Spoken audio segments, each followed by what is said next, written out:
सीमा खुशी से बोली, देखा, माँ जी को गांव से बुलाने का मेरा आइडिया काम कर गया ना। और एक पंथ दो काज हो गए। बेटे बहू को लगा था कि फोन कट चुका है, लेकिन बूढ़ी माँ ने उनकी सारी बातें सुन ली थी। फिर जो हुआ वो तो कल्पना से भी परे था। आज सुबह सुबह जब आनंद अपने पालतू कुत्ते को घुमाकर घर लौटा तो उसकी पत्नी सीमा, जो बर्तन धो रही थी, गुस्से में एक एक करके बर्तन पटकने लगी। अरे क्या हुआ सीमा, किसी बात से नाराज हो क्या? आनंद ने पूछा। तो सीमा मुंह बनाते हुए बोली, जाने हमारे दिन कब बदलेंगे। सब लोग छुट्टियां मनाने दूसरे देशों में घूमने फिरने के लिए जाते हैं, और एक हम हैं जिन्होंने इंडिया भी पूरा नहीं देखा। कितने दिनों से वादा करते आए हो कि हम भी बाकी लोगों की तरह कहीं बाहर घूमने जाएंगे।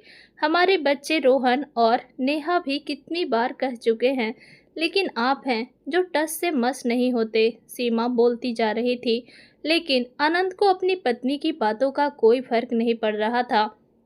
उसे नजरअंदाज करते हुए वह चुपचाप अखबार पढ़ने बैठ गया। फिर सीमा बोली, कल ही मेरी सहेली का फोन आया था। फ्रांस घूमने गए हैं वो लोग। यह देखो, एफिल टावर की ऊंचाई से फोटो खींच कर भेजी है मुझे। क्या नज़ारा दिखता है ऊपर से। सोचो, अगर फोटो में इतना खूबसूरत नज़ारा है तो सामने से देखने में कितना मज़ा आता होगा। सीमा ने अपने मोबाइल में फ़ोटो दिखाते हुए अपने पति आनंद से कहा।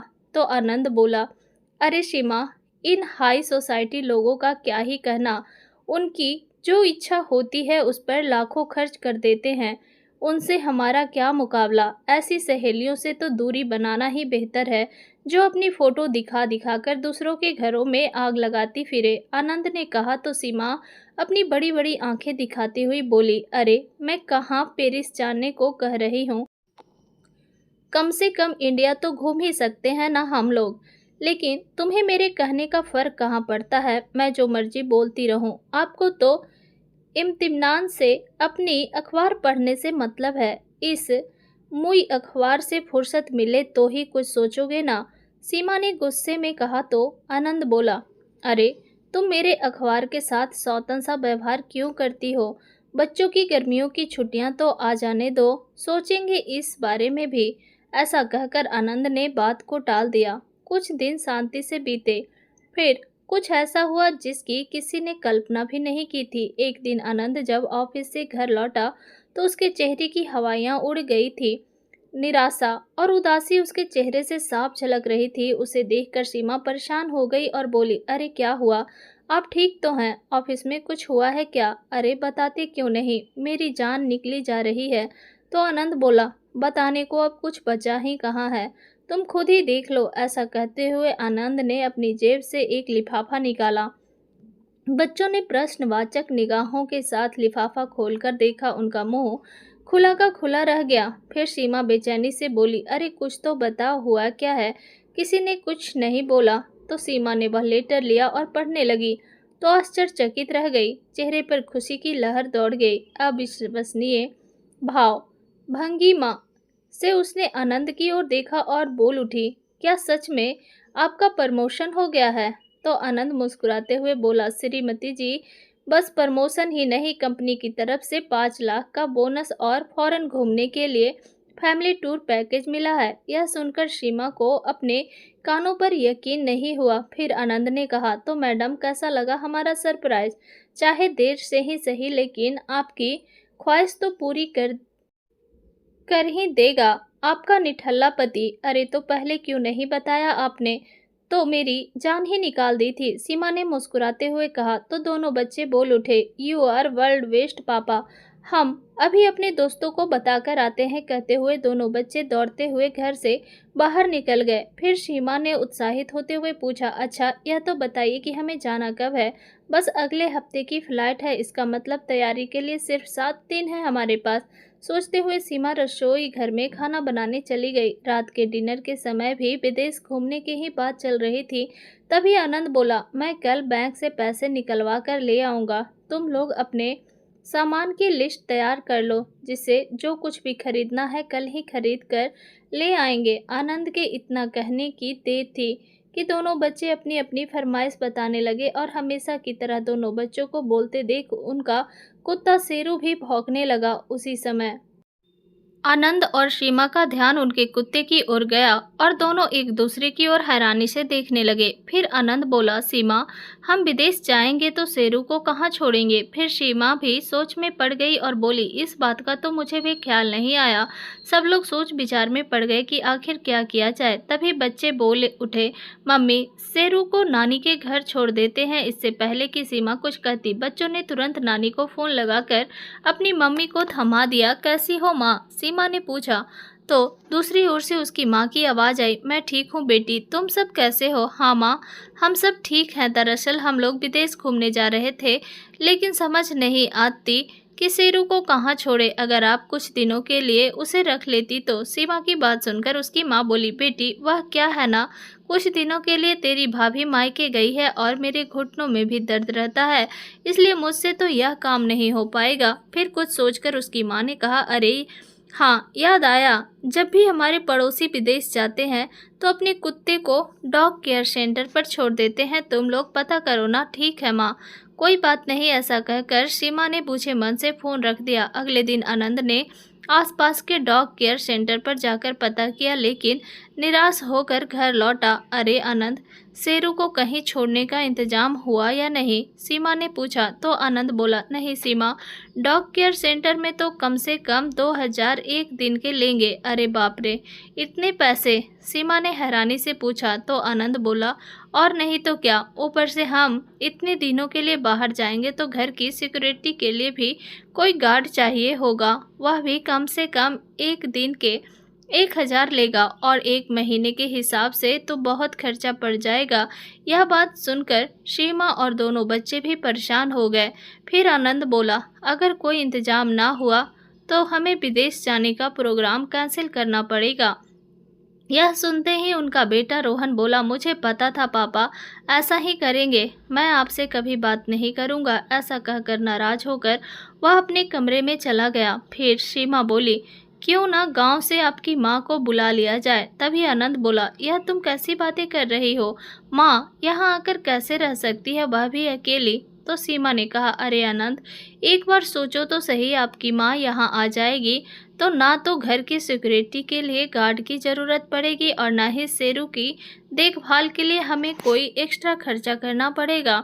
लगे हाथ घर में रखे पौधों को भी पानी दे दिया करेंगी। सीमा की बात सुनकर आनंद बोला, अच्छा, लेकिन सीमा, तुम्हें तो मेरी माँ फूटी आँख नहीं सुहाती थी, जिस कारण आज तक हमने उन्हें यहाँ बुलाया तक नहीं। हम यहाँ ऐशो आराम की ज़िंदगी जीते हैं और वह बेचारी अकेली गांव में रहती है, और आज जब हमें ज़रूरत पड़ी तब हम उनको यहाँ बुला लें, यह तो अच्छी बात नहीं है ना। तो सीमा बोली, वो सब मैं नहीं जानती, वैसे भी हम थोड़ी ना उन्हें बताने वाले हैं कि हम उन्हें अपने घर शेरू की रखवाली के लिए बुला रहे हैं। तुम बस अपनी माँ को फ़ोन लगाओ, मैं सब संभाल लूँगी। कहते हुए सीमा ने आनंद के हाथ में फ़ोन थमा दिया। हेलो, प्रणाम माँ, कैसी हो? बहुत अच्छी हूँ बेटा, अभी बैठे बैठे तुम सबको ही याद कर रही थी, कमला देवी ने कहा। तो आनंद बोला, अच्छा माँ, इतनी याद आ रही थी तो कुछ दिनों के लिए यहाँ आ जाती। तो कमला देवी बोली, अरे नहीं बेटा, तुम ही सीमा और बच्चों को लेकर किसी दिन मुझसे मिलने आ जाओ, मेरा आना तो संभव नहीं है। तभी आनंद के हाथ से फ़ोन लेते हुए सीमा बोली, अरे माँ जी, सारा प्यार आप उन गांव वालों पर लुटा दोगी तो हमारे लिए क्या बचेगा? आपके पोता पोती को भी आपके प्यार की ज़रूरत है। अरे बहू, मैं तो हमेशा तुम लोगों को मन ही मन आशीर्वाद देती रहती हूँ, कमला देवी ने कहा। तो सीमा बोली, ऐसे दूर से आशीर्वाद देने से क्या होगा अम्मा जी, आपके बच्चों को आपके प्यार और साथ की ज़रूरत है। कल आपके पोता पोती भी आपको बहुत याद कर रहे थे। रोहन तो आपको याद करते हुए रोने ही लगा। अब बच्चे जीत पकड़कर बैठे हैं कि उन्हें अपनी छुट्टियां दादी के साथ ही बितानी है, इसलिए मैं तो कहती हूँ आज ही अपने कपड़े पैक कीजिए और ट्रेन पकड़कर यहाँ चली आइए। इतने सालों बाद बहू ने इतने हक से बात की और इतने प्यार से अपने घर बुलाया, यह देखकर तो कमला देवी मन ही मन फूली नहीं समा रही थी। वे खुद को रोक ना पाई और बड़ी खुशी से बेटा बहू के घर जाने की तैयारी करने लगी। करीब 2 वर्ष पहले कमला देवी के पति का देहांत हुआ था। जब वे जीवित थे तो पूरे गांव में उनका बहुत मान सम्मान हुआ करता था। यूं तो सरल स्वभाव की कमला देवी पति के जाने के बाद गांव में अपने घर में अकेली रहती थी, लेकिन गांव के सभी लोग उनका पूरा ख्याल रखते थे। यहाँ तक कि गांव के बच्चे भी उन्हें अकेला नहीं छोड़ते थे। अक्सर उनके पास आकर सब बच्चे कहानी सुना करते थे। गांव में किसी को कोई भी दुख तकलीफ होती तो कमला देवी हमेशा उनकी मदद करने को तैयार रहती, और इसी कारण गांव के हर व्यक्ति के दिल में उनके लिए प्यार और सम्मान था। उनके पति की पेंशन आती थी, जो महीने भर का खर्च निकालने के लिए काफ़ी होती थी। बेटा बहू के घर जाने के लिए कमला देवी ने बड़ी खुशी से बेसन के लड्डू, खोया बर्फी और कुछ नमकीन स्नैक्स बना लिए। अपनी मदद के लिए उन्होंने पड़ोसन को भी बुला लिया। अगले दिन अपने घर की जिम्मेदारी गांव के लोगों को सौंपकर कमला देवी ट्रेन में बैठ गई और लगभग 2 घंटे के सफर के बाद बेटे के शहर पहुंच गई। स्टेशन पर पहुंची तो देखा उनका बेटा बहू और पोता पोती बेसब्री से उनका इंतजार कर रहे थे। वे ट्रेन से उतरी और बेटा बहू ने पाँव छूकर उनसे आशीर्वाद लिया तो दोनों बच्चे भी दौड़ते हुए आए और दादी दादी कहते हुए उनसे लिपट गए। अपने बच्चों का प्यार और अपनापन देखकर कमला देवी तो बस उन्हें आशीर्वाद ही देती जा रही थी।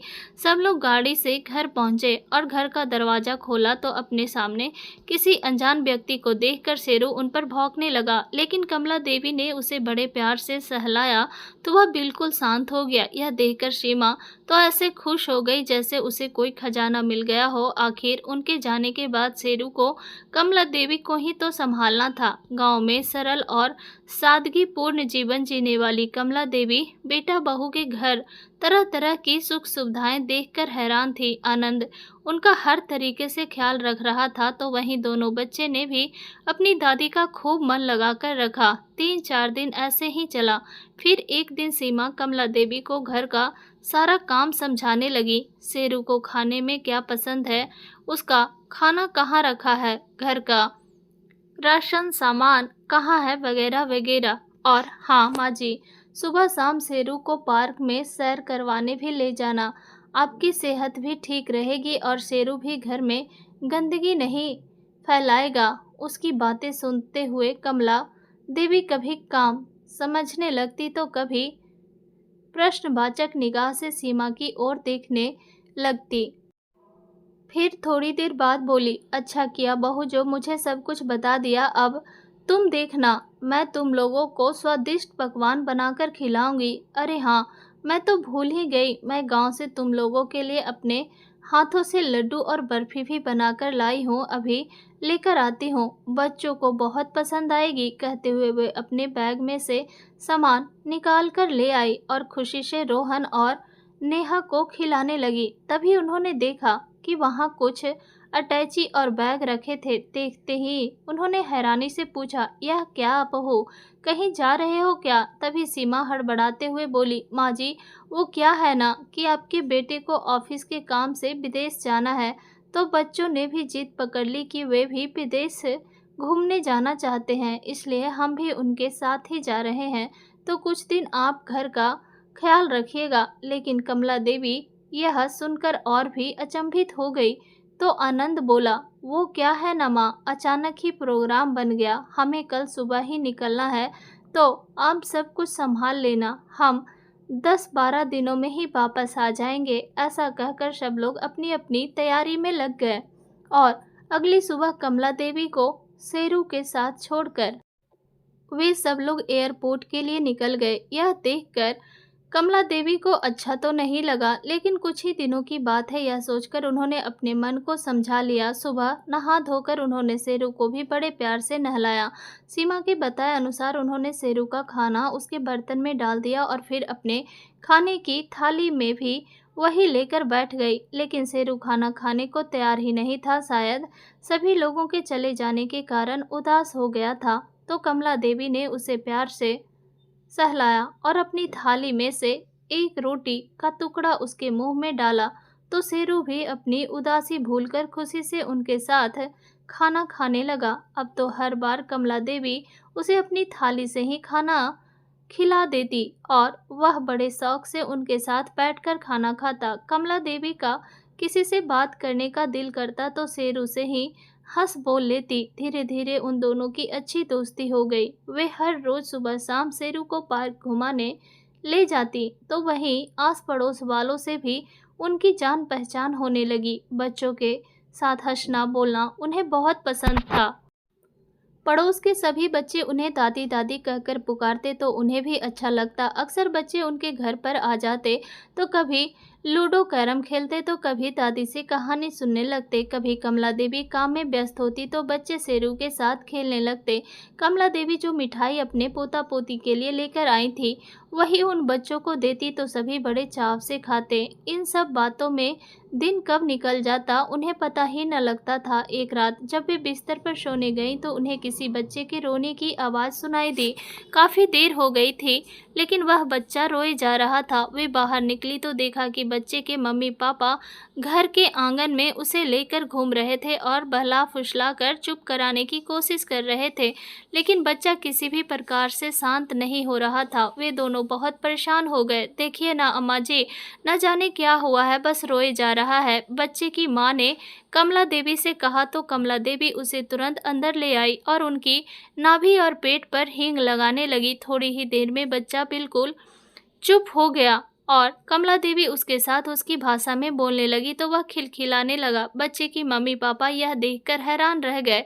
अरे अम्मा जी, आप तो कमाल की जादूगर हैं, आपके हाथ में आते ही बच्चा हंसने लगा। कहते हुए वे दोनों कमला देवी का धन्यवाद करते नहीं थक रहे थे। अरे बहू, छोटे बच्चों को कभी कभी गैस बन जाती है जिस कारण वे रोने लगते हैं और हम परेशान हो जाते हैं कि ना जाने क्या हो गया बच्चे को। अब तुम जाकर आराम से सो जाओ, यह परेशान नहीं करेगा। कहते हुए कमला देवी भी अंदर आ गई।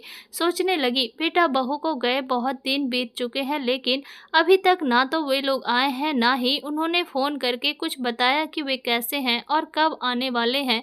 यह पूछने के लिए कि वे लोग कैसे हैं, कमला देवी ने अपने बेटे आनंद को फ़ोन लगाया लेकिन फ़ोन लग ही नहीं रहा था। ना जाने बच्चे कब आएंगे, मुझे तो कुछ दिन कहकर गए थे। सोचते हुए कमला देवी बिस्तर पर जाकर लेट गई। एक सुबह जब कमला देवी शेरू को पार्क लेकर गई तो वहीं सीमा की सहेली मंजू भी पार्क में आई हुई थी। शेरू के साथ किसी अनजान बूढ़ी औरत को देखकर वह हैरान हुई तो किसी पड़ोसन ने उसे बताया कि ये सीमा की सासू माँ है जो गांव से आई है, तो मंजू उससे मिलने आ गई।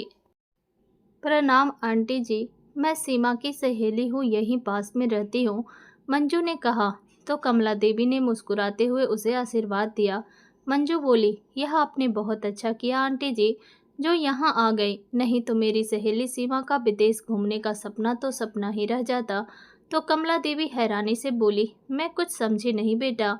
फिर मंजू ने कहा, अच्छा वह सब छोड़िए आंटी जी, यह बताइए वे लोग यहाँ वापस किस दिन आ रहे हैं। यह तो मुझे मालूम नहीं बेटी, मुझे तो उन्होंने बताया था कि 10 दिन के भीतर आ जाएंगे, लेकिन 2 सप्ताह होने को आए हैं।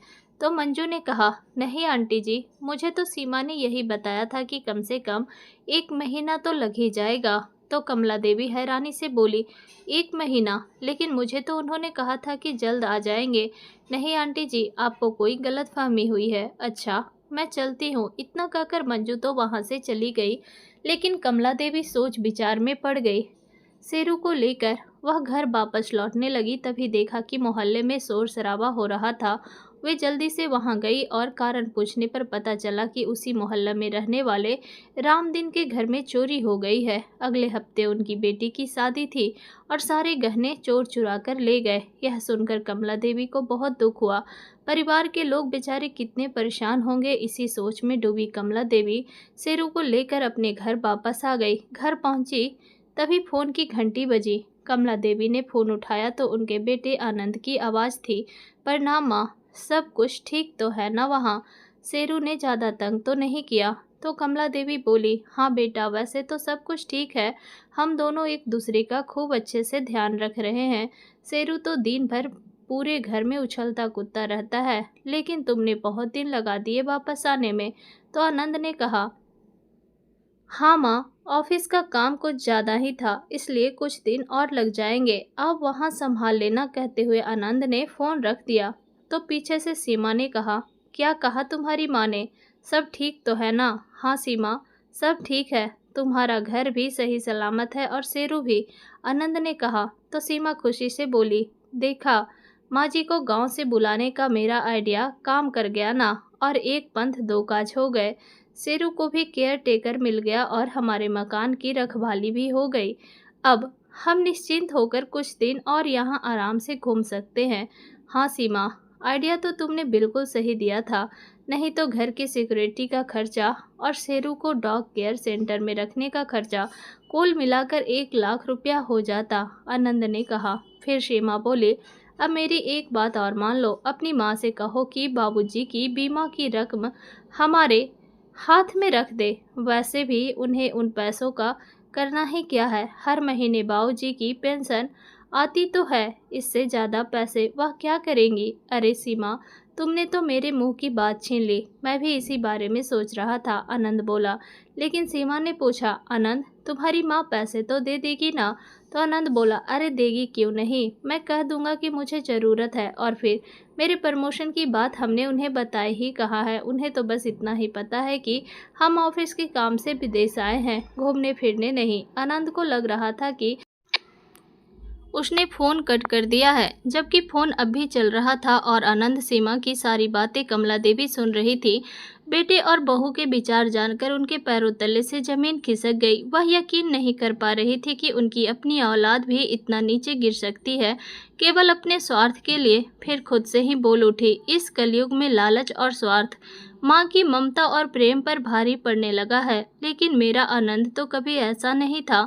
सोचते सोचते उनकी आंखों से आंसू बहने लगे। तभी उन्हें बाहर से कुछ शोर सुनाई दिया और एम्बुलेंस की आवाज़ आने लगी। लेकिन उनके मन में विचारों की हलचल इतनी ज़्यादा थी कि बाहर की हलचल और शोर का उन पर कोई असर ही नहीं हो रहा था। काफ़ी देर वह यूं ही गुमसुम सी बैठी हुई आंसू बहाती रही, ना भूख लगी ना प्यास।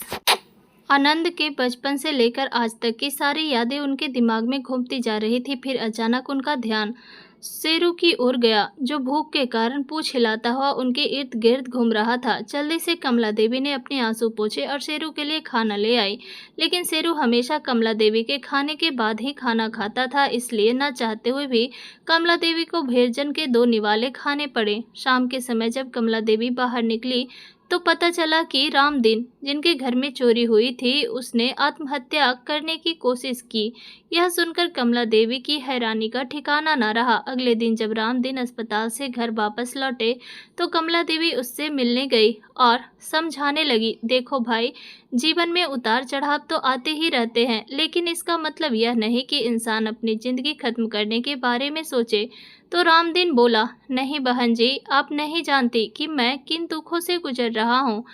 दिन भर मेहनत मजदूरी करके 4 पैसे घर में लेकर आता हूँ तो खर्चा भी पूरा नहीं हो पाता। बड़ी मुश्किल से बिटिया की शादी के लिए कुछ पैसे इकट्ठे करके गहने बनवाए थे, लेकिन भगवान से यह खुशी भी नहीं देखी गई हमारी।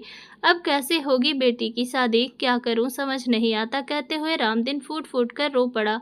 रामदीन की हालत देखकर कमला देवी द्रवित हो उठी। आप चिंता मत करो, भगवान पर विश्वास रखो, सब ठीक हो जाएगा, कमला देवी ने कहा। एक बेटी के पिता की लाचारी देखकर कमला देवी से रहा न गया। अगले दिन ही उन्होंने अपने गांव में फ़ोन किया और पड़ोसियों से 1 लाख रुपए भेजने को कहा। यह भी कहा कि गांव आने के बाद वह लौटा देंगे। अब कमला देवी की बात गांव में भला कौन टाल सकता था। अगले दिन ही पैसे उनके पास पहुंचा दिए गए। पैसे लेकर कमला देवी रामदीन के घर गई और सारे पैसे उसके हाथ में थमा दिए। यह देखकर रामदीन बोला, अरे यह क्या है। खोलकर देखा तो पैसे देखकर वह चौंक गया और बोला, इतने सारे पैसे। तो कमला देवी ने कहा, अब तो तुम्हारी बेटी की शादी हो जाएगी ना। फिर रामदीन बोला, अरे नहीं नहीं, यह पैसे मैं नहीं ले सकता। अरे यह सिर्फ आपकी ही बेटी नहीं है, हमारी भी बेटी है। आप मना करेंगे तो मुझे अच्छा नहीं लगेगा, मुझे अपनी बड़ी बहन समझकर ही रख लीजिए, कमला देवी ने कहा। तो रामदीन भरी आंखों लिए बोला, आपका यह एहसान हम लोग कैसे चुका पाएंगे। तो कमला देवी ने कहा, अरे एक इंसान होने के नाते हमारा फर्ज बनता है दूसरे इंसान की मदद करना, इसमें कोई एहसान नहीं है।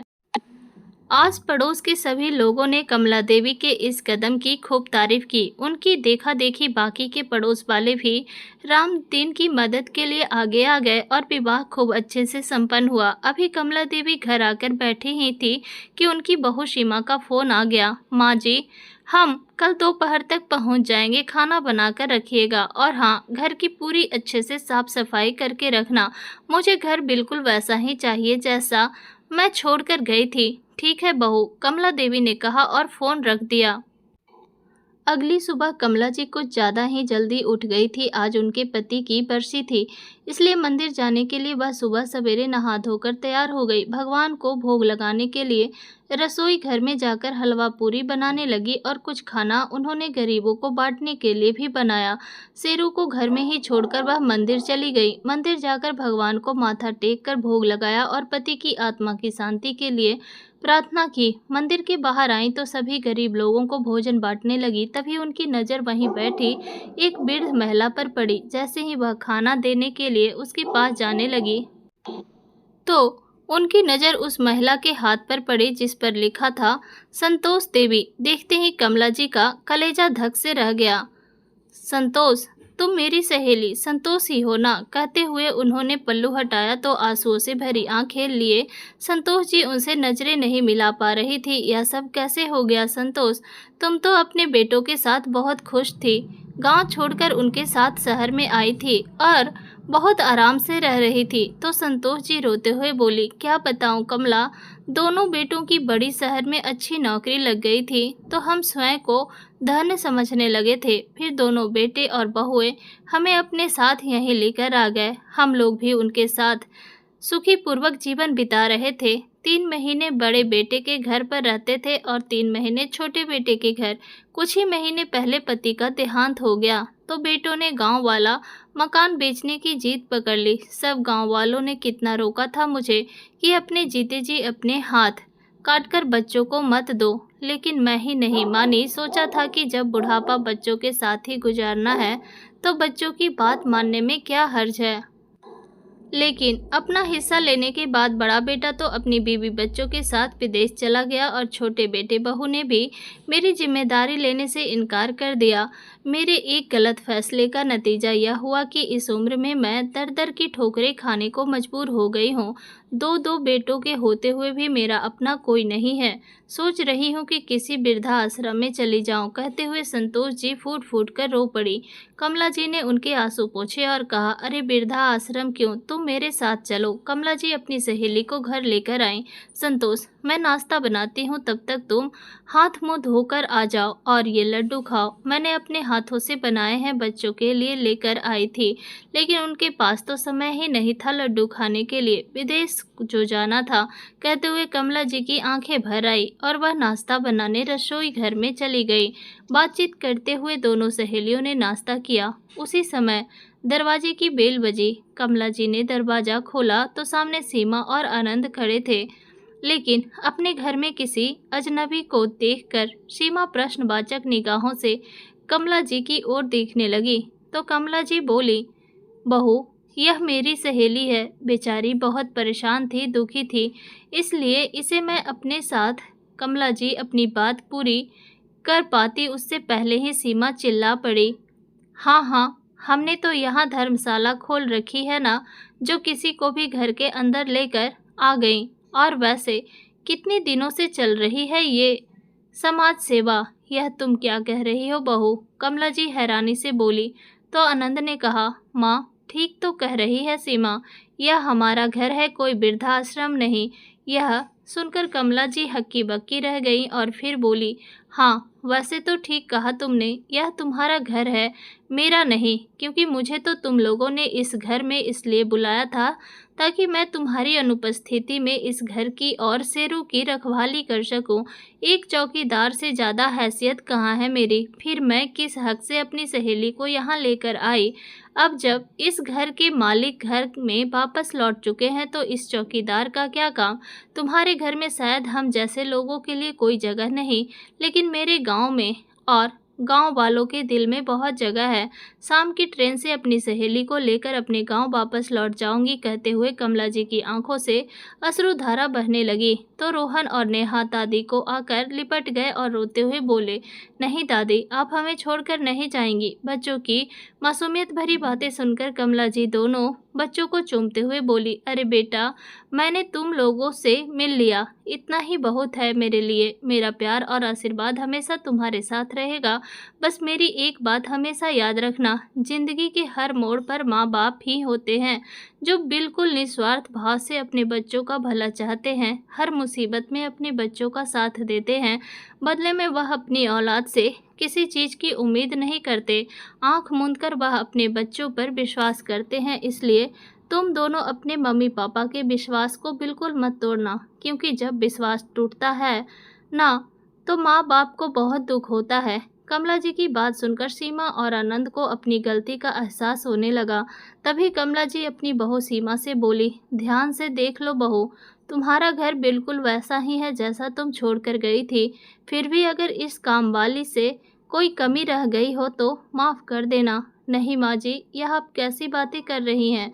सीमा ने कहा तो कमला जी बोली, मुझे सब मालूम पड़ गया है बहू कि अचानक मेरे लिए तुम्हारे मन में प्यार कैसे उमड़ आया था, जो मुझे यहाँ बुला लिया था। तो आनंद बोला, माँ, हमने बहुत सोचा था लेकिन कुछ समझ में नहीं आ रहा था। कमला जी ने कहा, दुख तो मुझे यह सोचकर हो रहा है कि आज तक तुम अपनी माँ के प्यार को ही समझ नहीं पाए। और बहू, तुम तो एक माँ हो ना, फिर भी तुमने माँ की ममता के साथ ऐसा खिलवाड़ किया। अगर मुझे साफ साफ कह देती तो क्या मैं तुम्हारी मदद के लिए ना आती? अरे, मेरी तो जान हाजिर है तुम लोगों के लिए, फिर क्यों खिलवाड़ किया मेरी भावनाओं के साथ? और हाँ बेटा, तुम्हारे बाबूजी के बीमे के जिन पैसों पर तुम्हारी नज़र है, उन पैसों को हासिल करने के लिए कोई नया नाटक मत करना। जब मांगोगे मैं दे दूंगी। कमला जी की यह बात सुनकर आनंद और सीमा शर्मिंदगी के कारण स्वयं को जमीन में गड़ने जैसी स्थिति में पा रहे थे। बिना देरी किए कमला जी ने अपना बैग उठाया और अपनी सहेली के साथ घर से बाहर निकले तो आनंद और सीमा की आंखों से आंसू बह निकले। उसी समय साथ वाले घर में रहने वाली उनकी पड़ोसन भी आ गई और बोली, अरे माँ जी, आप जा रही हैं? आपके रहते हमें किसी बात की कोई परेशानी ही नहीं थी। मेरे सास ससुर नहीं है तो मुझे तो आप में ही ममता की मूरत दिखाई देती है। अब आप भी चली जाएंगी? सामने से आते हुए रामदीन ने उन्हें देखा तो वह भी उनके पास चला आया और बोला, आपने हम पर जो उपकार किया है वह हम जिंदगी भर नहीं भूलेंगे। कहते हुए वह कमला जी के चरण छूने लगा तो कमला जी मुस्कुराते हुए बोली, अरे नहीं, मैंने कोई उपकार नहीं किया। मैं तो समझती हूँ आपने अपनी सेवा का मौका देकर मुझ पर उपकार किया है। उसी समय रोहन और नेहा के साथ मोहल्ले के सारे बच्चे भी इकट्ठे हो गए और सभी एक स्वर में बोले, दादी मत जाइए ना। सब लोगों का इतना प्यार देखकर कमला जी की आंखों में आंसू से भर आए। तभी सीमा और आनंद उनके सामने भरी आंखों से हाथ जोड़कर खड़े हो गए। आनंद बोला, माँ जी, हमें माफ़ कर दीजिए। मैं जानता हूँ हमने गलती ही ऐसी की है जिसकी कोई माफ़ी नहीं है, लेकिन आप तो माँ है ना, जो अपनी औलाद की हर छोटी बड़ी गलतियों को माफ़ करती हैं। मैं अपनी गलती का प्रायश्चित करना चाहता हूँ माँ, बस एक मौका दे दो अपनी सेवा करने का। तो सीमा बोली, माँ जी, हमें छोड़कर मत जाइए ना, आप दोनों यहीं रहिए। मैं वादा करती हूँ हम लोग आपको शिकायत का कोई मौका नहीं देंगे। तो कमला जी ने कहा, मेरे बच्चों, तुम्हें अपनी गलती का एहसास हुआ, मेरे लिए इतना ही काफ़ी है। मुझे तुमसे कोई शिकायत नहीं है, लेकिन मुझे गांव तो जाना ही होगा। वहाँ मेरा अपना घर है जहाँ रहकर मुझे सुकून मिलता है। हम दोनों बहनें वहाँ खुशी से अपना बाकी का जीवन बिता लेंगी। कमला जी ने सभी बच्चों के सिर पर प्यार भरा हाथ रखा और सब लोगों को खूब आशीर्वाद दिए। जैसे ही वह ऑटो में बैठने लगी तभी उन्हें एहसास हुआ कि कोई पीछे से उन्हें रोक रहा है। मुड़कर देखा तो शेरू ने उनका पल्लू पकड़ा था। उसे देखते ही कमला जी की आंखें भर आई। 1 महीने में उनका शेरू के साथ अच्छा खासा लगाव हो गया था, लेकिन वह खुद को कमज़ोर पड़ने देना नहीं चाहती थी। इसलिए स्वयं को संयमित करके उन्होंने अपना पल्लू छुड़ाया और संतोष जी के साथ ऑटो में बैठ गई। सभी शेरू भी उनके पास ऑटो में आकर बैठ गया। सब लोग शेरू का उनके प्रति प्यार देखकर हैरान थे। कमला जी ने उसे लाख मनाने की कोशिश की, लेकिन वह तो उनसे दूर जाने को तैयार ही नहीं था। उसका ऐसा व्यवहार देखकर कमला जी उसे सहलाते हुए बोली, इंसान भले समझे या ना समझे, लेकिन ये बेजान जानवर प्यार की भाषा बखूबी समझते हैं। अब शेरू मेरे साथ ही रहेगा। कहते हुए कमला जी ने ऑटो वाले को चलने का इशारा किया और गांव के लिए निकल गई। तो दोस्तों, आपको यह कहानी कैसी लगी? लाइक और कमेंट करके ज़रूर बताएं और चैनल को सब्सक्राइब करना बिल्कुल ना भूलें। मिलते हैं एक नई कहानी के साथ। तब तक के लिए बाय, टेक केयर।